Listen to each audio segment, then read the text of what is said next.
Differential diagnosis in Cushing syndrome. The evaluation of patients with confirmed Cushing's should be carried out by an endocrinologist and begins with the differential diagnosis of ACTH dependent and independent cortisol excess. So we have to differentiate whether it is ACTH dependent or independent cortisol excess. Generally, plasma ACTH levels are suppressed in cases of autonomous adrenal cortisol excess as a consequence of enhanced negative feedback. Supposing if there is a adrenal cortisol tumor or autosomal autonomous cortisol production from the adrenal gland, they will cause suppression of the ACTH levels. By contrast, so if there is cortisol excess from the adrenal gland, it causes a negative feedback and it suppresses the ACTH level. But patients with ACTH dependent Cushing's, they have normal or increased plasma ACTH and with very high levels found in some patients with ectopic ACTH. So in patients with adrenal tumors, ACTH will be low because of negative feedback. But patients who are having this ACTH dependent Cushing's, they have normal or increased plasma ACTH and high levels of ACTH will be found in some patients with ectopic ACTH syndrome. So imaging should only be used after it is established. First, we have to establish whether cortisol excess is ACTH dependent or ACTH independent. Okay, so why they are telling that imaging should be done only after cortisol excess, it is due to ACTH dependent or independent because nodules, we can see the nodules in the pituitary or the adrenal. These are a common finding in the general population. See, if we just do imaging and we found a nodule, we think it as Cushing's. But the thing is, so before imaging, what we have to do is we have to see whether there is a cortisol excess, whether it is ACTH dependent on or ACTH independent. So in patients with confirmed ACTH independent excess, so ACTH independent excess means the hormone is produced from the adrenal gland. So what we have to do, we have to do an unenhanced CT scan.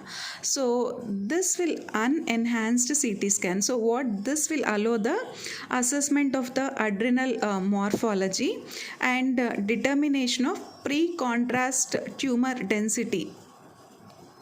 See, if we are suspecting a adrenal cortisol excess, we have to get unenhanced CT scan. Why? Because before pre-contrast, if we see the adrenal morphology, we can differentiate the tumor density in Hounsfield units, which can distinguish between benign or malignant adrenal lesions.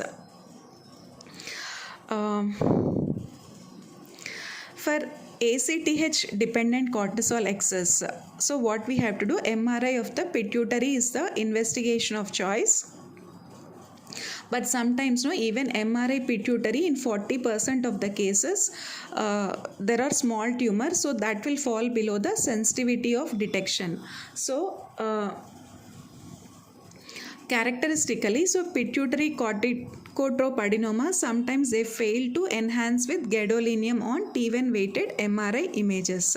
So if it is ACTH dependent cortisol excess, MRI we do, but MRI can't show in 40% of the cases smaller tumors fall below the sensitivity of detection. So in all cases of confirmed ACTH dependent Cushing's, further tests are required for differentiating whether it is a pituitary or ectopic ACTH. So these tests exploit the fact that most pituitary corticotrope adenomas still display regulatory features, including residual ACTH suppression by high dose glucocorticoids and CRH responsiveness. So if we give a high dose of glucocorticoids, what will happen? They show this ACTH suppression, and there is also CRH responsiveness. But if it is ectopic source of ACTH, even though we give high dose dexamethasone, that ACTH won't be suppressed, and there is also no response to CRH. So in ectopic source of ACTH, they are resistant to dexamethasone suppression test and they are unresponsive to CRH. It should also be noted that small minority of ectopic ACTH producing tumors, they exhibit dynamic responses similar to pituitary corticotrope tumors. So we do a high dose dexamethasone suppression test, we also do a CRH responsiveness. But what happens is, but few ectopic ACTH producing tumors, they exhibit the dynamic responses similar to that of pituitary corticotrope tumors. So if these tests, if they show this discordant result, so what we have to do is, we have to clarify by doing a bilateral inferior petrosal sinus sampling. So what we have to do, we have to do a bilateral inferior petrosal sinus sampling. So with concurrent blood sampling, so we are doing the petrous sinus sampling, at the same time we are doing the blood sampling for ACTH in the right and left inferior petrosal sinus, and we are also doing in a peripheral line. So if the central peripheral ACTH ratio, so what we are doing, if we are getting this discordant results of ACTH dependent Cushing's, we are getting a bilateral inferior petrosal sinus sampling. Along with that, we are also getting a peripheral vein ACTH. If that ratio, if it is greater than 2 at baseline, and after giving the CRH injection, if ACTH is greater than 3 at 2 to 5 minutes, so this indicates Cushing disease. We are giving CRH and we are measuring the ACTH. If it is greater than 3, this ratio, if it is greater than 3 at 2 to 5 minutes after giving CRH injection, so this indicates that patient has got a Cushing's disease with very high sensitivity and specificity. And we can't lateralize the results of the inferior petrosal sinus sampling. And importantly, we should not use any cortisol lowering agents prior to doing this inferior petrosal sinus sampling. So before doing this inferior petrosal sinus sampling, we should not give any cortisol lowering agents. If the differential diagnostic testing, if it indicates ectopic ACTH syndrome, so then further imaging should be done. Include high resolution fine cut CT of the chest and abdomen for lung, thymus and pancreas. So what are the sources of ectopic ACTH? For this, we have to do a CT scanning of the chest and abdomen, and they should include a high resolution fine cut CT scanning. So if no lesions are identified, so what we can do, an MRI of the chest can be considered, okay, because carcinoid tumors, no, they usually show high signal intensity on T2 weighted images. So if CT scanning, if they are not identified, then we have to get an MRI of the chest, because carcinoid tumors, they usually show high signal intensity on T2 weighted images. And furthermore, octreotide scintigraphy can be helpful in some cases. What we can do is we can get this octreotide scintigraphy, because few this ectopic ACTH producing tumors, no, they express the somatostatin receptors. So what receptors these tumors express? These tumors express somatostatin receptors. So for that we can do a octreotide scintigraphy. And depending on the suspected cause, patients with ectopic ACTH, we have to also get these blood sampling tests. So these are the fasting gut hormones. We have to get the fasting gut hormone, chromogranin A, calcitonin, and biochemical exclusion of pheochromocytoma. They should also undergo sampling for fasting gut hormones, chromogranin A, calcitonin, and biochemical exclusion of pheochromocytoma. So the adrenal imaging in Cushing syndrome, CT showing normal adrenal morphology, B, CT scanning showing a right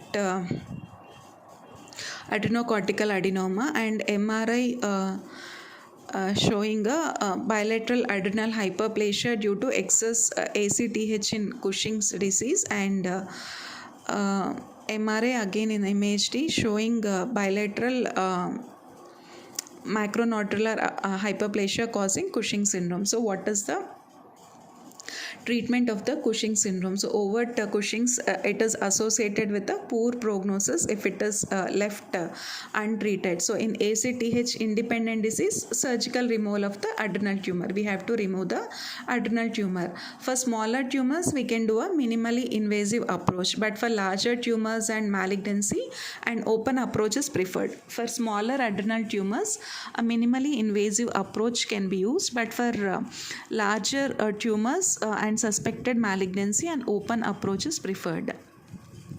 So in Cushing's disease, the treatment of choice is selective removal of the pituitary corticotrope tumor, usually via an endoscopic transsphenoidal approach. If we suspect Cushing's disease, the treatment of choice will be selective removal of the pituitary corticotrope tumor, usually via an endoscopic transsphenoidal approach. So this results in a cure rate of 70 to 80% by a highly experienced surgeon.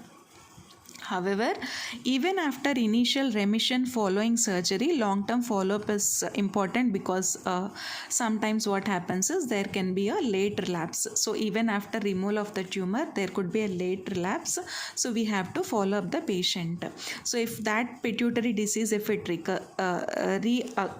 recurs, then there are several options like secondary surgery, or we can give a radiotherapy or stereotactic radiosurgery, and we can also do a bilateral adrenalectomy. So depending on the patient and depending on the extent of the disease, we can choose all these options, either secondary surgery, radiotherapy, stereotactic radiosurgery, and bilateral adrenalectomy. In some patients with very severe, that is overt Cushing's, that is very difficult to control hypokalemic hypertension or acute psychosis, some patients who are having this overt Cushing's, that is difficult to control hypokalemic hypertension or acute psychosis, it may be necessary to introduce medical therapy to rapidly control the cortisol excess during the period. So overt Cushing's, who are having this overt Cushing's features, before surgery we have to medically control the cortisol excess, and at the same time metastatized glucocorticoid producing carcinomas, they also require long-term anti-glucocorticoid drug treatment. So overt Cushing's patients before surgery and also glucocorticoid producing carcinomas, they all require anti-glucocorticoid drug treatment. So in ectopic ACTH syndrome, in which the tumor cannot be located, one must carefully weigh whether drug treatment or bilateral adrenalectomy is the most appropriate choice. So if we do a bilateral adrenalectomy in patients with ectopic ACTH syndrome, this will require a lifelong corticosteroid replacement, because we are removing the adrenals. So in this instance, it is paramount to ensure regular imaging follow-up for identification of the ectopic ACTH source. Supposing if ectopic ACTH syndrome, if the tumor is not located, so then what we have to do? We can plan for a bilateral adrenalectomy. And the oral agents with established efficacy in Cushing syndrome are metirapone and ketoconazole. The oral agents with established efficacy are metirapone and ketoconazole. So what does this metirapone do? They inhibit cortisol synthesis at the level of 11-beta hydroxylase. Metirapone, it inhibits the cortisol synthesis at the level of 11-beta hydroxylase, whereas antimycotic drug ketoconazole, it inhibits the early steps of steroidogenesis. Ketoconazole, it inhibits the early steps of steroidogenesis, whereas metirapone inhibits cortisol synthesis at the level of 11-beta hydroxylase. So what are the doses for metirapone? 500 mg TID, maximum we can give 6 grams, and for ketoconazole 200 mg TID, maximum dose we can give is 1200 mg. And mitotane, it is a derivative of the insecticide OPDDT. It is an adrenolytic agent. So mitotane is an adrenolytic agent. Metirapone inhibits 11 beta hydroxylase. Ketoconazole inhibits the early steps of steroidogenesis. Mitotane is an adrenolytic agent that is effective for reducing cortisol. Because of its side effect profile, it is commonly used in the context of adrenocortical carcinoma, but low dose treatment has also been used in benign Cushing's. The mitotone has got a side effect profile, so it is usually used in the context of adrenocortical carcinoma. And in severe cases of cortisol excess, etomidate, so this etomidate, this also blocks 11 beta hydroxylase and aldosterone synthase. In severe cases of cortisol excess, what is the other drug that can be used? We can use etomidate. So metirapone, ketoconazole, mitotane and etomidate. So it is administered by continuous IV infusion in low non-anesthetic doses. So after the successful removal of an ACTH or cortisol producing tumor, we have removed the tumor. HPA axis, it will remain suppressed because it is constantly suppressed. So thus hydrocortisone replacement needs to be initiated at the time of surgery, and following recovery, slowly we can taper this hydrocortisone to allow for the physiological adaptation to normal cortisol levels. And depending on the degree and duration of cortisol excess, so much amount of cortisol, long duration of cortisol, so the HPA axis, it might require many months or even years to resume the normal function, and sometimes it could not recover also. So generally, ectopic ACTH syndrome has got the best recovery rate, and adrenal Cushing's has the lowest because of the constant suppression of the HPA axis, whereas ectopic ACTH syndrome, it shows the best recovery rate, 80%, and adrenal Cushing's has the lowest, and with Cushing's disease it has got a intermediate response in 60% of the cases.